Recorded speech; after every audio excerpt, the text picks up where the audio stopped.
الحمدللہ رب العالمین والصلاة والسلام علی سید المرسلین اما بعد۔ ایک بہن یہ شکایت کرتی ہیں کہ میرے شوہر شادی ہونے کے بعد سے مسلسل میری پٹائی کرتے ہیں، بلکہ میرے بچوں کے سامنے بھی ایسا کرتے ہیں جس سے بچوں پہ برے اثرات مرتب ہو رہے ہیں، اور میں دیکھتی ہوں کہ اپنے باپ کے اس کردار کی وجہ سے وہ بھی میری عزت نہیں کرتے۔ تو اس بارے میں قرآن و حدیث میں کیا رہنمائی ملتی ہے؟ تو گزارش یہ ہے کہ ہم سب مسلمان ہیں اور نبی علیہ الصلوۃ والسلام سے محبت کا دعویٰ کرنے والے ہیں۔ اللہ رب العزت نے ہم سب کو نبی علیہ الصلوۃ والسلام کے نقش قدم پہ چلنے کا حکم دیا ہے، اور ہمارے نبی علیہ الصلوۃ والسلام کے بارے میں ام المؤمنین عائشہ رضی اللہ تعالیٰ عنہا فرماتی ہیں کہ نبی علیہ الصلوۃ والسلام نے کبھی بھی کسی کو نہیں مارا۔ آپ نے اپنے ہاتھ کے ساتھ نہ کبھی کسی عورت کی پٹائی کی، نہ کبھی کسی اپنے خادم کی پٹائی کی۔ اس حدیث کو امام مسلم رحمہ اللہ روایت کرتے ہیں۔ تو اس سے پتہ چلا کہ وہ عظیم انسان جو تمام انسانوں میں سب سے افضل، سب سے اعلیٰ، سب سے مقدس اور سب سے محترم ہیں، انہوں نے کبھی بھی اپنی کسی بیوی کی پٹائی نہیں کی۔ تو ہمیں چاہیے کہ ہم نبی علیہ الصلوۃ والسلام کے نقش قدم پہ چلیں۔ اور یہاں پہ ایک اور حدیث بھی آپ کے سامنے رکھنا چاہوں گا، جسے امام ابو داؤد رحمہ اللہ روایت کرتے ہیں، اور شیخ البانی رحمہ اللہ نے اسے صحیح قرار دیا ہے۔ اس میں ایاس بن عبداللہ بن ابی ذباب کہتے ہیں کہ نبی علیہ الصلوۃ والسلام نے فرمایا، لا تضربوا اماء اللہ، اللہ کی بندیوں کو مت مارا کرو۔ چنانچہ صحابہ کرام نبی علیہ الصلوۃ والسلام کے اس حکم پہ سختی سے کاربند ہو گئے، اور انہوں نے عورتوں کو مارنا ترک کر دیا۔ جناب عمر فاروق رضی اللہ تعالیٰ عنہ نبی علیہ الصلوۃ والسلام کے پاس تشریف لائے اور فرمایا کہ جب سے آپ نے حکم دیا ہے کہ ہم عورتوں کو نہ ماریں، ہم اس حکم پہ عمل کر رہے ہیں، لیکن عورتیں ہماری نافرمان ہو چکی ہیں اور ہمارے کنٹرول سے باہر ہو رہی ہیں، اور ان کے اخلاق برے ہو چکے ہیں۔ تو نبی علیہ الصلوۃ والسلام نے تب مردوں کو عورتوں کو مارنے کی اجازت دی۔ پھر بہت سی عورتیں نبی علیہ الصلوۃ والسلام کے پاس یہ شکایت لے کر آئیں کہ ہمارے شوہر ہمیں مارتے ہیں۔ تو نبی علیہ الصلوۃ والسلام نے ارشاد فرمایا کہ بہت سی عورتیں میرے پاس آئی ہیں اپنے شوہروں کی شکایت لے کر، تو آپ نے فرمایا لیس اولئک بخیارکم، اپنی عورتوں کو مارنے والے شوہر یہ کوئی بہترین لوگ نہیں ہیں، یہ کوئی افضل لوگ نہیں ہیں۔ اس سے پتہ چلا کہ اپنی بیوی کو مارنا یہ کوئی اچھی بات نہیں ہے، یہ کوئی اچھی خوبی نہیں ہے۔ یہ کام نبی علیہ الصلوۃ والسلام نے نہیں کیا، اور آپ نے یہ بتا بھی دیا کہ بیویوں کو مارنے والے لوگ اچھے لوگ نہیں ہوتے۔ یاد رہے کہ اللہ رب العزت نے قرآن حکیم میں عورتوں کو مارنے کی اجازت دی ہے، لیکن یہ آخری مرحلہ ہے۔ اگر کوئی عورت بہت زیادہ تنگ کرتی ہے، نافرمانی کا ارتکاب کرتی ہے، تو اس کو سمجھانا چاہیے، پیار و محبت سے اسے درست راستے پہ لانے کی کوشش کرنی چاہیے۔ اگر وہ تنگ کرے، باز نہ آئے، تو شریعت نے یہ رہنمائی کی ہے کہ آپ اس کا بستر الگ کر دیں اور اس کے ساتھ سونے سے انکار کر دیں۔ عقل مند عورت کے لیے اتنی سزا کافی ہے، یہیں سے وہ سدھر جائے گی۔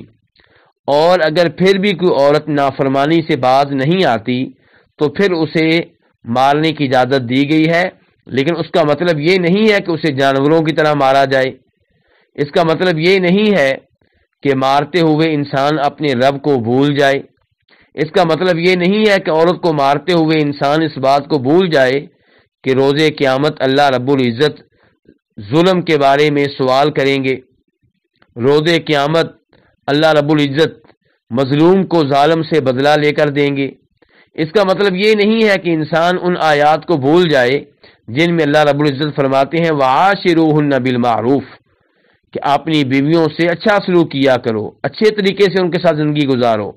یہ سورہ نساء کی آیت ہے، اور ہمیں یہ حدیث بھی ذہن میں رکھنی چاہیے جس میں ابو ذر کہتے ہیں کہ نبی علیہ الصلوۃ والسلام نے فرمایا کہ اللہ تعالیٰ کہتے ہیں کہ اے میرے بندو، میں نے اپنے اوپر ظلم کو حرام کر لیا ہے، اور میں نے ظلم کو تمہارے درمیان بھی حرام کر دیا ہے، ایک دوسرے پہ ظلم نہ کرو۔ انسان کو چاہیے، شوہروں کو چاہیے کہ وہ نبی علیہ الصلوۃ والسلام کی اس حدیث کو ذہن میں رکھیں جس میں جناب جابر کہتے ہیں کہ نبی علیہ الصلوۃ والسلام نے فرمایا کہ عورتوں کے بارے میں اللہ سے ڈرتے رہو، اور آگے چل کے آپ فرماتے ہیں کہ تمہاری بیویوں پہ یہ حق ہے کہ تمہاری بیویاں تمہارے بستر پہ کسی بھی ایسے شخص کو نہ بیٹھنے دیں جسے تم ناپسند کرتے ہو۔ اگر کوئی عورت تمہارے بستر پہ کسی ایسے شخص کو بیٹھنے دے جسے تم ناپسند کرتے ہو تو تم اس کی پٹائی کر سکتے ہو، لیکن وہ پٹائی شدید قسم کی نہ ہو، ہلکی پھلکی ہو۔ اور نبی علیہ الصلوۃ والسلام یہ بھی فرماتے ہیں کہ جو کسی کو ایک کوڑا مارے گا تو روز قیامت اس کو بدلہ لے کر دیں گے جس کو کوڑا مارا گیا تھا اس سے جس نے کوڑا مارا تھا۔ اس حدیث کو شیخ البانی رحمہ اللہ نے صحیح قرار دیا ہے۔ نبی علیہ الصلوۃ والسلام نے چہرے پہ مارنے سے روکا ہے۔ ابو داؤد شریف کی صحیح حدیث آپ فرماتے ہیں ولا تضرب الوجه، کہ کسی کو چہرے پہ مت مارو، اور آپ عورتوں کے حقوق بیان کرتے ہوئے فرماتے ہیں ولا تقبح، اپنی عورت کو برا بلا نہ کہو، اسے بدصورت نہ کہو، ولا تهجر الا فی البیت، اس کا بائیکاٹ کرنا ہو، اس سے ناراضگی کا اظہار کرنا ہو تو گھر میں رہ کر ناراضگی کا اظہار کرو، یعنی کہ اسے گھر سے نہ نکالو، خود بھی گھر سے نہ نکلو۔ اور امام مسلم روایت کرتے ہیں جناب جابر سے کہ نبی علیہ الصلوۃ والسلام نے چہرے پہ مارنے سے روکا ہے۔ تو یہ نبی علیہ الصلوۃ والسلام کے عظیم ارشادات، اللہ رب العزت کے عظیم فرامین، ان کو ذہن میں رکھنا چاہیے۔ اور عورت کی پٹائی تب کی جائے جب کوئی اور چارہ کار باقی نہ رہے، اور وہ بھی ہلکی پھلکی پٹائی۔ اگر ہلکی پھلکی پٹائی سے عورت ٹھیک ہو جاتی ہے تو الحمدللہ، ایسی پٹائی جس سے اسے زخم آئے، اس کا خون نکلے، اس کی ہڈی ٹوٹ جائے، اس کے جسم پہ نشان پڑ جائیں، ایسی پٹائی کرنے کی اسلام اجازت نہیں دیتا۔ ہلکی پھلکی پٹائی جس سے مقصد اس عورت کی اصلاح ہے، مقصد یہ نہیں ہے کہ اسے انتقام لیا جائے، مقصد یہ نہیں ہے کہ اسے جانوروں کی طرح مارا جائے۔ اگر آپ سمجھتے ہیں کہ ہلکی پھلکی پٹائی سے میری بیگم، میری عورت ٹھیک ہونے کے لیے تیار نہیں ہے، تو آپ اس کے والدین سے بات کریں، اس کے بھائیوں سے بات کریں، اس کے بڑوں سے بات کریں۔ اگر وہ پھر بھی نہیں سدھرتی تو آپ اسے ایک طلاق دے سکتے ہیں۔ ایک طلاق دیں، 3 طلاقیں نہ دیں، 3 طلاقیں دینا خلاف سنت ہے۔ ایک طلاق دینے سے امید یہ ہے کہ وہ ٹھیک ہو جائے گی اور آپ اس سے رجوع کر لیں گے۔ یہاں پہ یہ بات ذہن میں رہے کہ کسی عورت کو اس کے بچوں کے سامنے مارنا یہ ظلم پہ ظلم ہے، اور ایسے لوگوں کو اللہ سے ڈرتے رہنا چاہیے۔ عورت کو شدید مارنا یہ بھی ظلم، اور اس کے بچوں کے سامنے مارنا یہ ایک اور ظلم ہے، اور اس سے بچوں پہ برے اثرات مرتب ہوتے ہیں۔ ایسے بچے جن کے سامنے ان کی ماں کی پٹائی کی جائے، نہ وہ ماں کی عزت کرتے ہیں اور نہ ہی اپنے باپ کی عزت کرتے ہیں۔ باپ کے ظالم ہونے کی وجہ سے ان کے دلوں سے باپ کی عزت ختم ہو جاتی ہے۔ یہ ممکن ہے کہ وہ باپ سے چند دن ڈرتے رہیں، لیکن باپ کے لیے ان کے دلوں میں احترام نہیں ہوگا، اور ایسے بچے اپنی ماں کی بھی عزت نہیں کریں گے، اس کا حکم بھی نہیں مانیں گے، اور یوں ایسے بچے بری راہ پہ واقع ہو جائیں گے اور ان کی تربیت پہ برے اثرات مرتب ہوں گے۔ تو ایسے شوہروں کو ڈرنا چاہیے جو اپنے بچوں کو، جو اپنی بیگم کو بچوں کے سامنے مارتے ہیں۔ یاد رہے کہ بیگم کو بچوں کے سامنے مارنا یہ اس کی بے عزتی کرنا ہے، اور اللہ رب العزت نے مسلمان پہ یہ حرام کر دیا ہے کہ کسی اور مسلمان کی بے عزتی کرے، اس کی توہین کرے۔ تو مارنا الگ ظلم اور اس کی بے عزتی کرنا یہ دوسرا ظلم۔ اللہ رب العزت سے دعا ہے کہ وہ ہمیں ہر طرح کے ظلم سے محفوظ رکھے، اور ہمیں وہ احادیث ذہن میں رکھنی چاہیے جن میں آتا ہے کہ روز قیامت ایک آدمی آئے گا اور اس کے نام اعمال میں بڑی نیکیاں ہوں گی، لیکن جب اللہ کے پاس پہنچے گا تو بہت سے لوگ اللہ رب العزت کے پاس شکوہ لے کر حاضر ہوں گے۔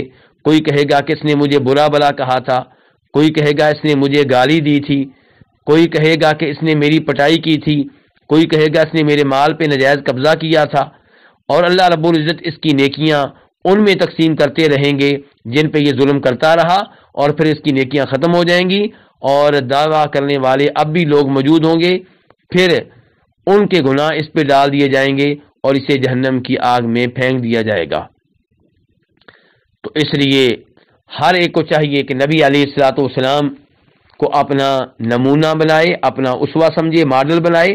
آپ کی صورتحال یہ تھی کہ بخاری شریف کی حدیث ہے کہ آپ گھر میں رہ کے بیویوں کی گھریلو کاموں میں مدد کیا کرتے تھے، دودھ دھو لیا کرتے تھے، اپنے جوتے جو ہیں انہیں ٹھیک کر لیا کرتے تھے، اور ایسے ہی نبی علیہ الصلوۃ والسلام اپنی بیویوں کے جذبات، ان کے احساسات کا خیال رکھا کرتے تھے۔